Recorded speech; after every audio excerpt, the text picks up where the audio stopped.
You know, we're growing like crazy as a company. We've been through some phenomenal growth around this product, and we can only do so many things at once. So we had to kind of look around and see how we could get this done. The other thing is it takes a long time to do it right.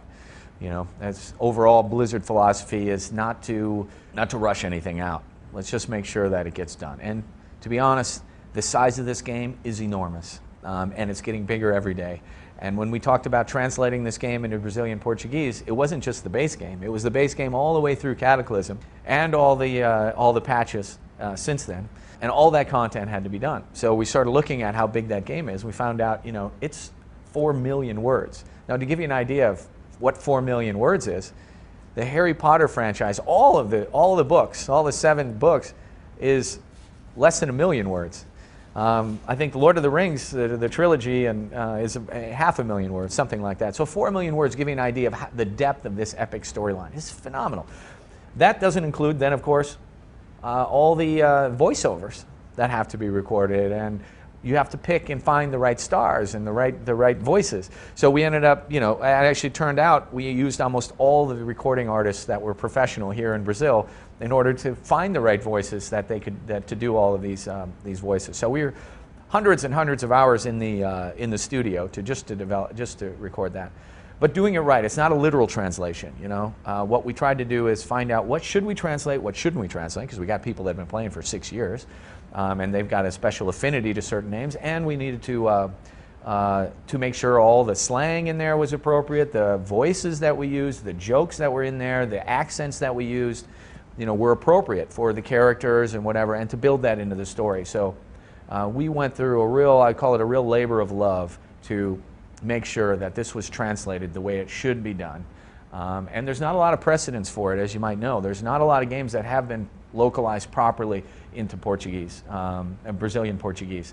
And so we also had to break new ground on that and really invent the way that games should be translated here. We started doing it with StarCraft II, and we really grew from there and added to that. So I think, you know, people are going to be really pleased with that, and that's part of the reason we asked people to have to wait until this year to see this game come out. Every country has their unique idiosyncrasies that make it more challenging to get set up. Brazil's no exception to that. But it's a great point that you bring up, is the requirement to make sure the business model matches what it's going to take to sell a game here. You know, we might sell it for one price, but by the time it's imported and the distribution margin and the retailer margin, and then you put value-added tax on there on top of the import tax, you end up with a different price for the consumer, completely different than what, you know, originally it is. So we have to take all that into account, because our consumer only cares about what they end up having to pay for when they go into a store. And so we have to be conscious of where that ends up, but we also need to grow a business and make a business that we can continue to invest in, you know, adding servers, improving our servers, improving the game, adding content. You know, that's an ongoing effort that we never sleep on. We keep going. So that added some complexity. We wanted to add an office here before we got serious about it, because we needed to have local people with local knowledge and local expertise in the gaming market to make sure we thought of all these things. And the exciting piece is, through that time, we were able to find a way to get the price right for the Brazilian market. A lot of companies basically take their U.S. business model, throw it over the fence, and whatever it ends up getting marked up to, that's what you have to pay for it. And we understand why they have to do that, because it's setting priorities. But we want to do it differently. You know, the Blizzard way is to do it right when we come to a market. So that's what we're doing. So I've got some exciting prices to announce to you guys. We're taking our base game, the original brown box, and taking the Burning Crusade, which was the first expansion set that we did. We're combining them into one box. That box is going to be available here to Brazilians in retail and digitally for 29 Brazilian reais. So we know that relative to the gaming market and the cost of games when you have to go buy them, that's a really good price. You know, you're talking about relative to prices that are 60, 80, 100, 200 reais. 29 reais gives anybody access to play the game, and that's all they need to play that game, and they play. Then, as you know, our game is a subscription service, and the beauty of that means that's all you have to pay. A free-to-play is a great game idea, but as you know, in order to be competitive in that game, you better go buy a really cool armor, you better go buy some big weapons, and you got to buy some gold and other things to really compete. So it becomes financially, who's ever got the most financial resources might be the best player in the game.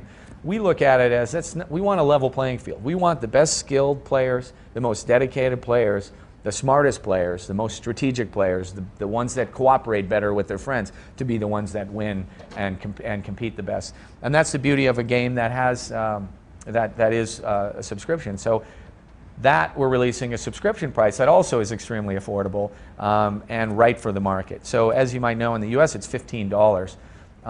It actually kind of worked out right to be able to give Brazilians a discount and make it 15 Brazilian reais. So that's a great discount. You can buy that direct from Blizzard, and we're trying to make that as easy as you can, because we know that in the past you needed to have an international, Visa or MasterCard to be able to buy directly. We're improving on that greatly.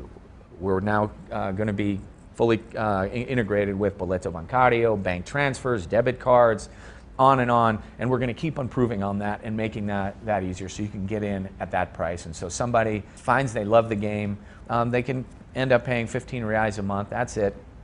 And it's half the price of a movie ticket. And the amount of replayability of a game like this, the amount of social interaction you're going to have, it's a wonderful value. But when this comes out this year, you can imagine in true Blizzard fashion, we'll do we'll have some fun together and get a good group of our fans together, dressed up the way they want, being able to experience, being together in the real world and not just the virtual world together. So we'll have something. Well, I can say it's definitely going to be one of our top countries. I think once we launch here and make it a lot more much easier for people and more accessible for people to get into the game, I see it's very possibly to be easily be a top 10 country for us.